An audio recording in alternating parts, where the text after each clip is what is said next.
பெரியாழ்வாரோட கனவுல வடபத்திர சாயி வரார். ஏன் இன்னைக்கு எனக்கு மாலை கொண்டு வரலன்னு பெரியாழ்வார்ட்ட கேட்கிறார். பெரியாழ்வாரும் நடந்த விஷயத்த சொல்லி நாளையில இருந்து கட்டாயமா மாலை சூட்டி கொண்டு வரேன் அப்படின்னு சொல்லிடுறார். அதற்கு வடபத்திர சாயி சொல்றார், எனக்கு கோதை சூட்டி கொடுத்த மாலை தான் வேணும், கோதையின் மாலை எனக்கு வேணும், அதனால அந்த மாலை தான் எனக்கு ரொம்ப பிடிச்சிருக்கு, அதனால தினமுமே கோதை சூட்டி கொடுத்து அந்த மாலையை கொண்டு வந்து எனக்கு சூட்டுங்கோள்னு சொல்றாரு.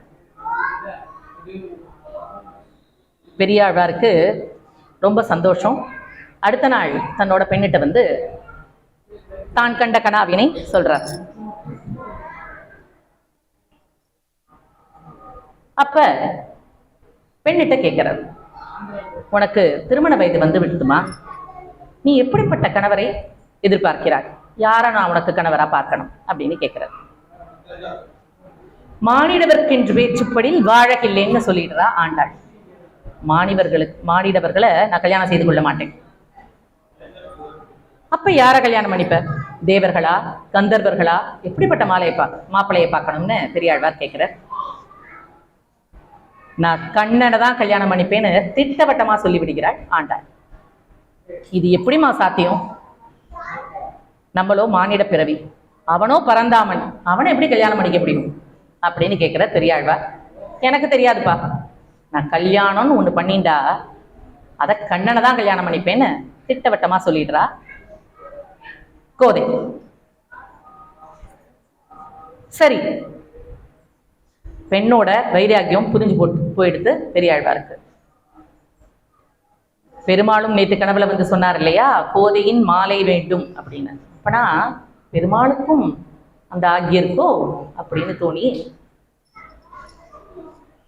ஆண்டாளுக்கு ஒரு வழியை காட்டி கொடுக்கிறார். அப்ப கோகுலத்துல கோபியர்கள்லாம் பாவை நோன்புன்னு ஒரு நோன்பு இருந்தார்கள். கண்ணனை அடைகிறதுக்காக அந்த நோன்பு இருந்தார்கள். அந்த நோன்பை வேணா நீ இருந்து பாரு, ஒருவேளை கண்ணன் வருவானோ என்னமோ அப்படின்னு இந்த வழியை காட்டி கொடுக்கிறார் பெரியாழ்வார்.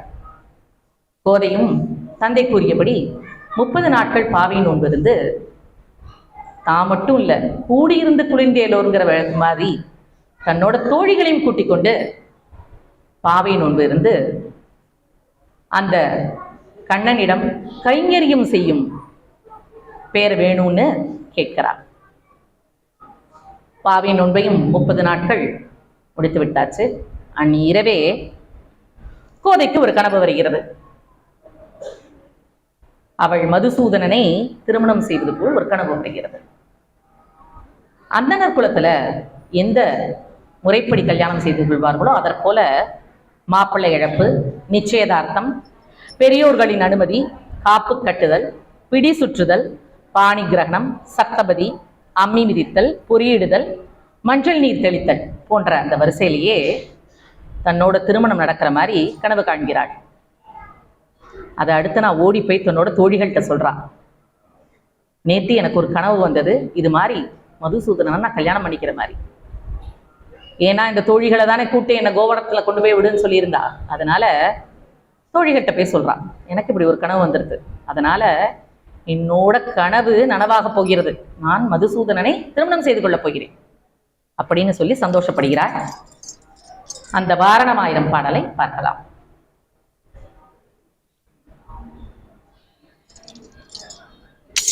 வாரணமாயிரம் சூழபலம் செய்து நாரணன் நம்பி நடக்கின்றான் என்றது. வாரணமாயிரம் சூழபலம் செய்து நாரணன் நம்பி நடக்கின்றான் என்றது. பூரண பொற்குடம் வைத்து புறம் எங்கும், பூரண பொற்குடம் வைத்து புறம் எங்கும் தோரணம் நாட்ட கணா கண்டின் தோழினான். தோரணம் நாட்ட கணா கண்டின் தோழினான்.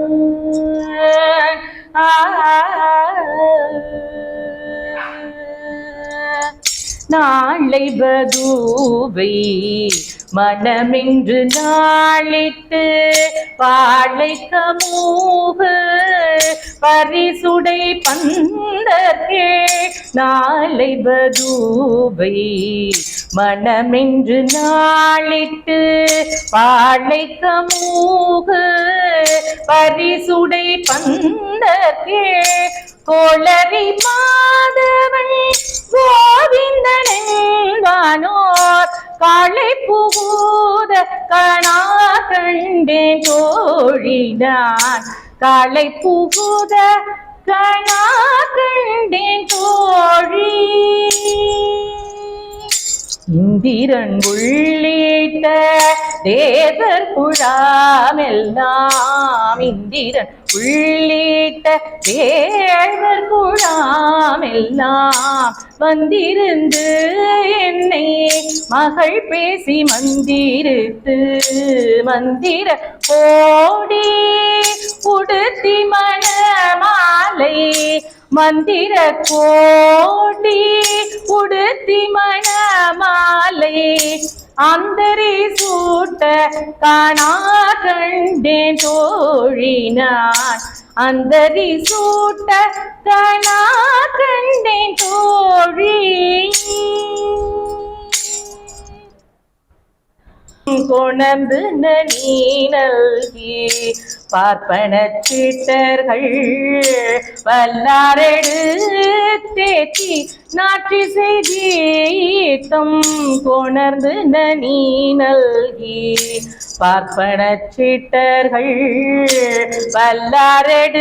வல்லாரெடுத்தேத்தி பூப்புனை கண்ணி புனிதனோடன் தண்ணி பூப்புனை கண்ணி புனிதனோடன் தண்ணி காப்பு நான் கட்ட கணா கண்டேன் தோழினான் காப்பு நான் கட்ட கணா கண்டேன் தோழி கதிரொளி தீபம் கலசமுடன் ஏந்தி கதிரிளமங்கைய தாம் வந்து எதிர்கொள்ள மதுரையார் மன்னன் அடிநிலை தொட்டெங்கும் மதுரையார் மன்னன் அடிநிலை தொட்டெங்கும் அதிர புகுத கணா கண்டேன் தோழினான் அதிர புகுத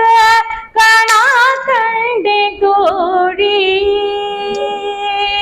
மத்தளம் கொட்ட வரி சங்கம் நின்றூத முத்துடை காமம் நீரை தாண்ட பந்த கீழ் மத்தளம் கொட்ட வரி சங்கம் நின்றூத முத்துடை தாமம் நீரை தாழ்ந்த பந்த கீழ் மைத்துணன் நம்பி மதுசூதன் வந்தென்னை மைத்துணன் நம்பி மதுசூதன் வந்தென்னை கைத்தலம் பெற்ற கணா கண்டேன் தோழினான் கைத்தலம் பெற்ற கணா கண்டேன் தோழி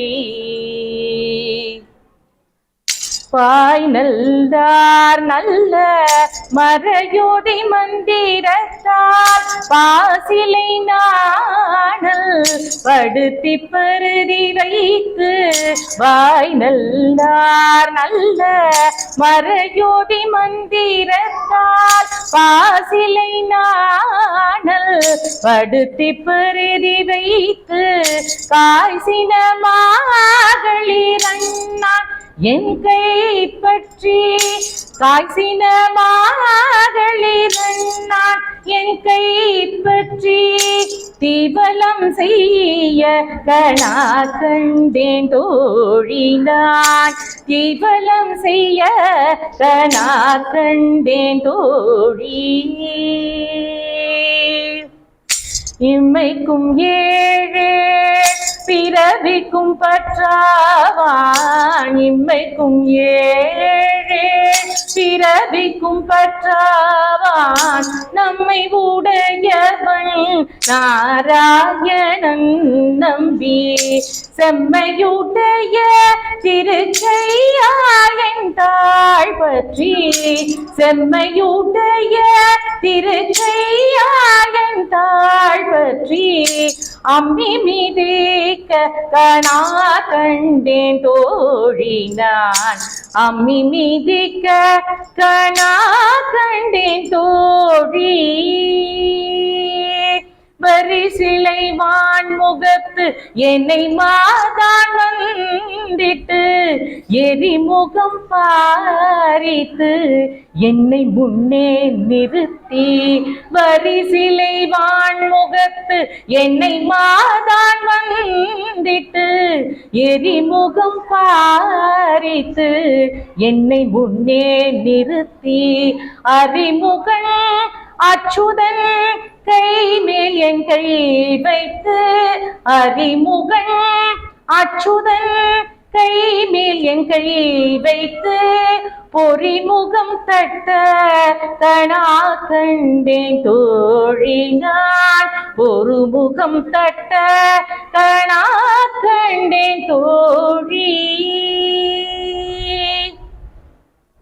குங்குமம் அப்பி குளிர்ச்சாந்தம் மட்டித்து மங்கள வீதி வலம் செய்து மணனே குங்குமம் அப்பி குளிர்ச்சாந்தம் மட்டித்து மங்கள வீதி வலம் செய்து மணனே அங்கவனோடும் உடன் சென்றங்கான் மேல் அங்கவனோடும் உடன் சென்றங்கானை மேல் மஞ்சனமாட்ட கணா கண்டேன் தோழி நான் மஞ்சனமாட்ட கணா கண்டேன் தோழி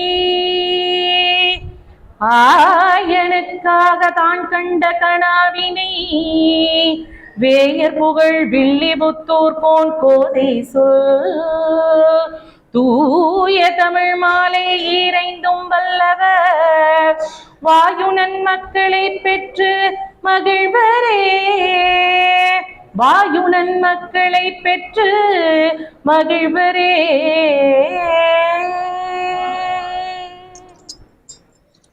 இப்படி சொல்றா கோதை.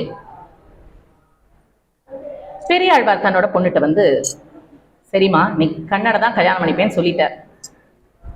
இந்த 108 திவ்ய தேச எம்பெருமான்கள்ல எந்த எம்பெருமான கல்யாணம் பண்ணிக்கணும்னு நீ நினைக்கிற அப்படின்னு கேட்கிறார். கோதை சொல்றா, 108 திவ்ய தேச எம்பெருமான்களின் வைபவங்களை சொல்லுங்க, நான் தேர்ந்தெடுக்கிறேன் அப்படின்னு சொல்றான். வைபவம்னா அவர்களோட அழகு, அவர்களோட சௌந்தரியத்தெல்லாம் வர்ணிக்க சொல்றார். பெரியாழ்வார் 108 திவ்ய தேச எம்பெருமான்களோட வைபவங்களை சொல்ல ஆரம்பிக்கிறார். இந்த 108 திவ்ய தேச எம்பெருமான்களும் இவளோட சுயம்வரத்துல கலந்து கொள்ள ஸ்ரீவில்லிபுத்தூருக்கு எழுந்தருளுகிறார்கள். இவளோட ஞானக்கண்ணுக்கு மட்டும் தெரியற மாதிரி, அதாவது பெரியாழ்வார் எந்த பெருமாளை பத்தி சொல்றாரோ அந்த பெருமாள் அவளோட மனத்துல காட்சி தருவார். அதை பார்த்து அவ அனுபவிச்சு சுயம்பரம் நடத்தி தன்னோட கணவரை தேர்ந்தெடுக்க போறான். வடமதுரை கண்ணபிரானை பத்தி சொல்லும்போது கோதைக்கு மயிர்ச்சிலிப்பு ஏற்படுகிறது. திருப்பதி திருவேங்கடமுடையானோட வைபவத்தை சொல்லும்போது முகமலர்ச்சி ஏற்படுகிறது. திருமாலிருஞ்சோலை அழகனாரை பத்தி சொல்லும்போது மனம் மகிழ்கிறது. ஸ்ரீரங்கம் ரங்கநாதரை பத்தி சொல்லும்போது அளவற்ற ஆனந்தம் வருகிறது. ரங்கநாதரையே நான் கல்யாணம் பண்ணிக்கிறேன்னு தன்னோட தந்தையிடம் சொல்லிவிட்டு அன்று முதல் ரங்கநாதரையே தன்னுடைய மணமகனாக நிச்சயித்து அவனையே நினைச்சுட்டு இருக்க ஆரம்பிச்சார். பெரியாழ்வார் பெண்ணு தன்னோட பெண் மாப்பிள்ளையை தேர்ந்தெடுத்துட்டா. இன்னும் மாப்பிள்ளை வீட்டிலேருந்து மாப்பிள்ளையோட சம்மதம் கிடைக்கணுமேனு யோசிச்சுட்டு இருக்கார், காத்துட்டு இருக்கார்.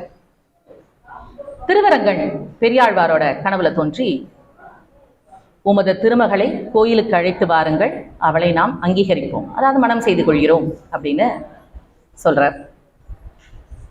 எப்படி பெரியாழ்வார்கிட்ட சொன்னாரோ அது போல கோவில் இருக்கிற ஸ்தானிகர்கள், அதாவது பட்டர் முதலியவர்களிடமும் பரிஜனங்களிடமும் கனவுல தோன்றி, நீங்கள் சகல மங்கள வாத்தியங்களோடும் சந்திர சாம்ராதிகளோடும், அதாவது விசிறி எடுத்துட்டு என்னோட நவரத்ன பல்லாக்கையும் எடுத்துட்டு போய் ஸ்ரீவில்லிபுத்தூருக்கு போய் ஆண்டாளை அங்கேருந்து அழைத்து கொண்டு வாருங்கள்னு கட்டளை இடுகிறார். இவர்கள் எல்லாரும் ரங்கநாதன் சொன்னபடி எல்லாத்தையும் எடுத்துட்டு போய் பெரியாழ்வாரிடம் சொல்லி திருமண பெண்ணை போல ஆண்டாளை அலங்காரம் செய்துண்டு பல்லாக்களை ஏற்றி ஸ்ரீவில்லிபுத்தூர்லேருந்து திருவரங்கம் நோக்கி வருகிறார்கள். அந்த திருமண பெண் எப்படி இருந்தான்னு பார்க்கலாமா?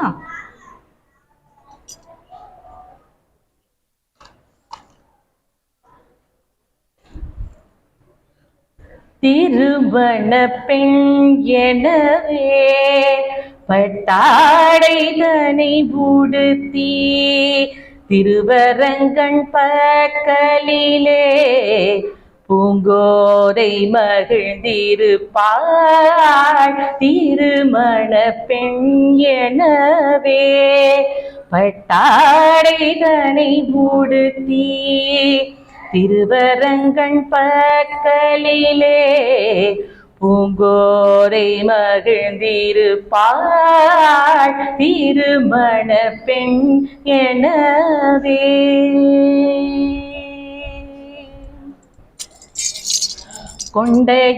கொண்டையலங்காரம் கோவிந்தனை இழுக்கும், கொண்டையலங்காரம் கோவிந்தனை இழுக்கும், மையுண்ட கண்ணழகோ மாதவனையே மயக்கும், கொண்டையலங்காரம் கோவிந்தனை இழுக்கும், மையுண்ட கண்ணழகோ மாதவனையே மயக்கும்.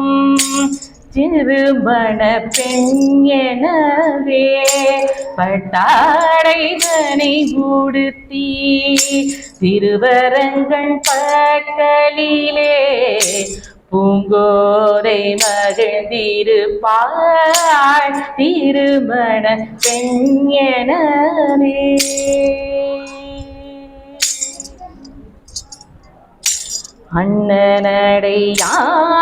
அண்ணனடையாண்டாள் பின்னலிடை கொண்டாள், கந்திரந்தால் போதும் எண்ணமெல்லாம் நிறைவாள்.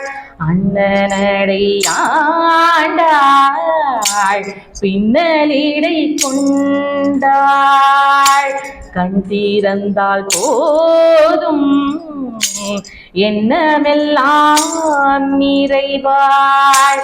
பொன்னிறத்து பெண்மான் மண்மகளாம் போதே, பொன்னிறத்து பெண்மான் மண்மகளாம் போதே, கண்ணனையே கணவன் என கனவு கண்டு கரம் பிடித்தாள்.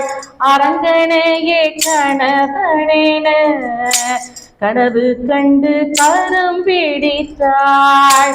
திருமண பெண் எனவே பட்டாடை தனை உடுத்தி திருவரங்கன் பக்கலிலே பூங்கோதை மகிழ்ந்திருப்பாள்.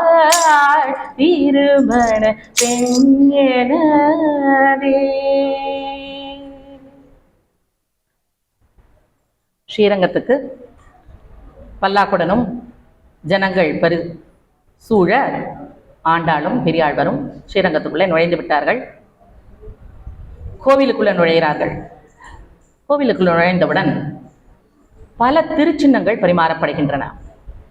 ஆண்டாள் வந்தாள், சுரும்பார் குழ கோதை வந்தாள், சூடிக் கொடுத்த நாச்சியார் வந்தாள், திருப்பாவை பாடிய செல்வி வந்தாள், பட்டர்பிரான் புதல்வி வந்தாள், வேயர் குல விளக்கு வந்தாள் அப்படின்னு பல திருச்சின்னங்களை பரிமாறிக்கொண்டே கோதையை உள்ளே அழைத்து கொண்டு போகிறார்கள். பெருமானுடைய முன்மண்டபத்தில் கோதையை நிறுத்தி பெருமாளை சேவிக்க பண்ணி வைக்கிறார்கள். திருமாலின் திவ்ய சௌந்தரியம் இரும்பை காந்தம் இழுப்பது போல ஆண்டாளை கவரத் தொடங்கி அரங்கனை நோக்கி போக ஆரம்பிக்கிறார் ஆண்டாள். காலில் உள்ள சிலம்பு ஒலிக்க, கையில் உள்ள வளைகள் ஒலிக்க, கொடி இடை அசைய, காதளவு ஓடி இருக்கும் கயல் போன்ற கண்கள் பிழற அன்ன மென்னடை கொண்டு அருகில் சென்று ஆனந்த கடலில் ஆழ்ந்து திருவரங்கன் திருவடியை வருடக் கருதி நாகப்பரியங்கத்தை மிதித்து ஏறி தான் கண்ட கனவு போல் கேசவ நம்பியின் காலை பிடிக்கப் போகிறோம் என்ற ஆனந்தத்துடன் திருவடியை வருடும்படி சென்று எம்பெருமான் திருமேனியில் ஜோதியாக ஐக்கியமானாள் ஆண்டாள். ஆண்டாள் கல்யாண வைபவமே, கோதை கல்யாண வைபவமே, அரங்கன் கல்யாண வைபவமே, அழகன் கல்யாண வைபவமே,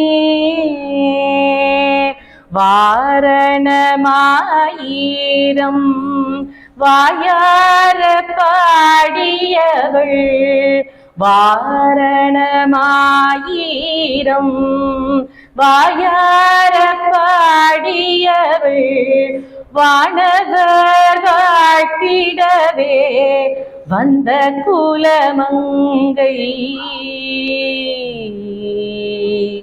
ஆண்டாள் கல்யாண வைபவமே, அரங்கன் கல்யாண வைபவமே,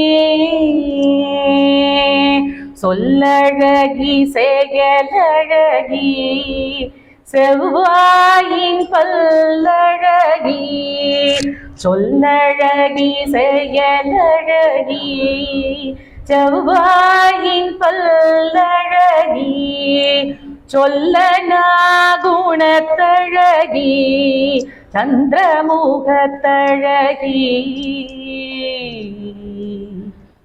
ஆண்டாள் கல்யாண வைபவமே, கோதை கல்யாண வைபவமே,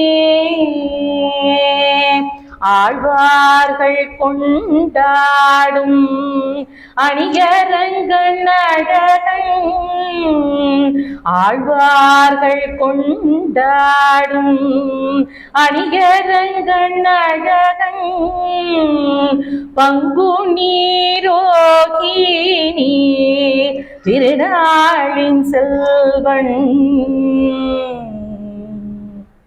அழகன் கல்யாண வைபவமே, அரங்கன் கல்யாண வைபவமே,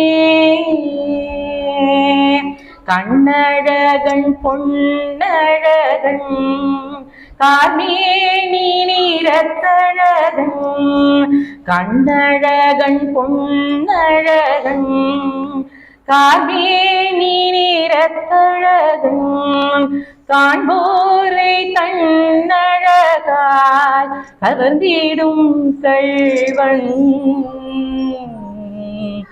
அரங்கன் கல்யாண வைபவமே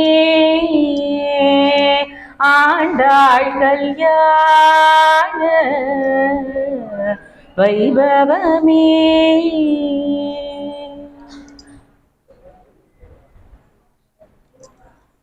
முதல்ல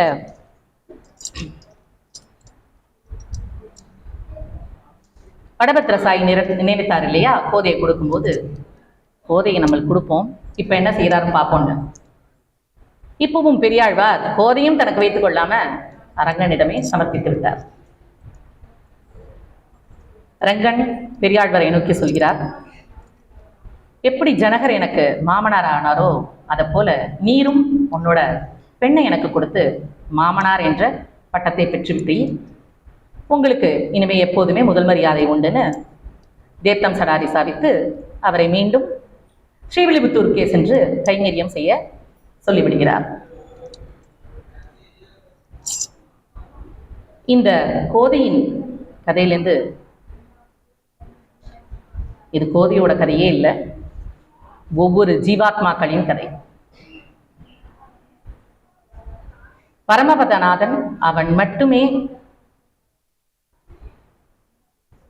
பரமாத்மா, மீதி நம்ம எல்லாருமே ஜீவாத்மாக்கள். ஆண் பெண்ணுன்னு வேஷம் தான் பூண்டு நீங்க இருக்கமே தவிர நாம் அனைவருமே பெண்கள் தான். அவன் ஒருவனே ஆண். அவனை அடைவது ஒன்றே நம்மளோட குறிக்கோள். அப்படி எப்படி அவனை அடைய முடியுங்கிறத மிக எளிமையா கோதை செய்து காமித்து விட்டாள். சரணாகதி ஒன்றே அவனை அடைய எளிய வழின்னு நம்மளுக்கு சொல்லி காமிச்சிருக்கா.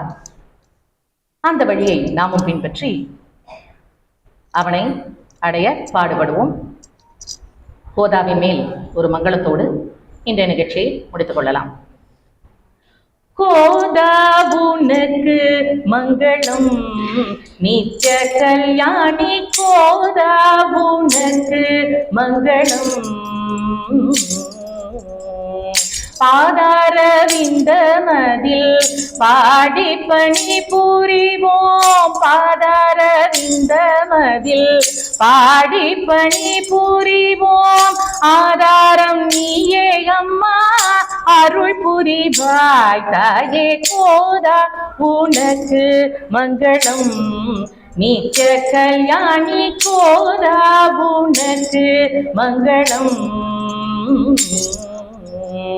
நாடி உலகில் உள்ள ஜீவர்களை நீ தேடி பாடி பசுந்தமிழில் திருப்பாவை தன்னை பாடி. நாடி உலகில் உள்ள ஜீவர்களை நீ தேடி பாடி பசுந்தமிழில் திருப்பாவை தன்னை பாடி. ஆடிப்பூர தினத்தில் வந்து அரங்கத்து மாலை, ஆடிப்பூர தினத்தில் வந்து அரங்கத்து மாலை சூடி கொடுத்த தாயே சொல்லுவோம் உன் புகழே. சூடி கொடுத்த தாயே சொல்லுவோம் உன் புகழை. கோதா உனக்கு மங்களம் நித்ய கல்யாணி, கோதா உனக்கு மங்களம்.